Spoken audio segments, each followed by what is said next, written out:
The first WrestleMania set the stage for everything that was to follow. All the way around the world. Now you know what it's all about, brother. Celebrities were out in full force, showing that this was the place to be. WrestleMania 2 pushed the boundaries, taking place in 3 different locations: New York, Chicago, and Los Angeles, delivering 3 huge main events. But it would be WrestleMania 3 in 1987 that truly displayed WrestleMania's full potential. And for our first match of the 2K24 Showcase of the Immortals, we go into the first verified WrestleMania Classic, the legendary clash for the WWE Intercontinental Championship between champion, the Macho Man Randy Savage, and his challenger, Ricky the Dragon Steamboat. Intercontinental champion since February of 1986, Savage tore through anyone who challenged him. That included a successful defense against George the Animal Steele at WrestleMania 2. A clash between Savage and Steamboat during a late 1986 edition of Superstars would see the Macho Man retain via countout, but that wasn't good enough. He would launch a vicious attack on the Dragon after the match, taking him out of action. Savage would attempt to duplicate the attack on Steamboat's friend and former opponent George Steele during the first Saturday night's main event of 1987. Fortunately for the Animal, Ricky would make his well-timed return for the save, leading to the rematch between the two at WrestleMania. What transpired between the two combatants can only be described as art. A fast-paced, high-action classic unfolded in front of 90,000 plus in attendance, with both men coming so very close to victory on a number of occasions. Would Savage be able to turn back the challenge of his angry opponent? Would Ricky Steamboat get revenge? These questions would be answered over the next 15 grueling minutes. And when it was over, everyone in attendance and those watching at home knew they had been a part of something special. The two superstars would forever be etched in history following the match, with Ricky Steamboat finally putting an end to the Macho Man's historic reign.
It was all action from the moment the bell rang, and these two didn't give each other a second to rest. Ricky Steamboat fighting to avenge a career-jeopardizing attack months earlier by not only defeating Savage in the ring, but also ending his reign as Intercontinental Champion. The aggression was almost uncharacteristic from Steamboat. Was Steamboat too angry? And would that lead him to making a costly mistake? Was Steamboat too focused on hurting Savage and not on winning the match? Had the Dragon taken enough time to recover in the first place, or had he rushed back in the hopes of humiliating the Macho Man under WrestleMania's bright lights? Surely the presence of Miss Elizabeth's not-so-secret admirer, George the Animal Steele, was going to be a distraction to the Macho Man, who looked to keep Steele away from his manager at all times. Could Savage shut all that out and lock in on his challenger? Despite the external factors, these two appeared to be firing on all cylinders once they settled in. There was a real sense that this match could be, and was going to be, something special. The fans were captivated by the constant back-and-forth battle, with no one really able to maintain any type of control in the early portion of the match. The Macho Man appeared almost thankful to get a moment to himself after dumping Steamboat back to the floor, letting you know that Savage understood he was in a fight unlike any other he'd been in before. Things were only getting started.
The Macho Man was trying everything, and that included fighting dirty. But Steamboat continued to have an answer at every turn.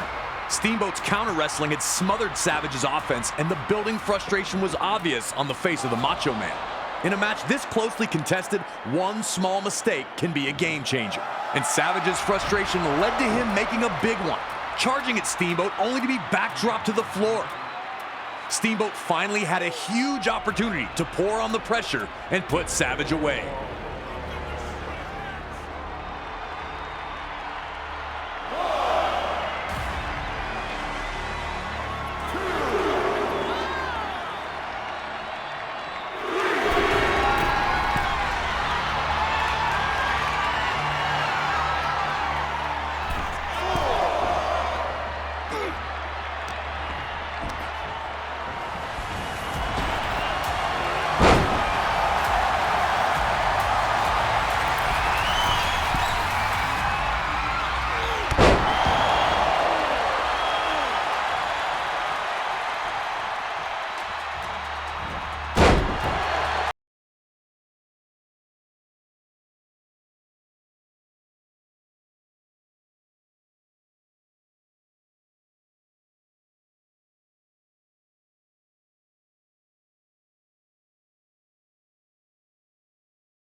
Here's your winner and new WWE Intercontinental Champion, Rick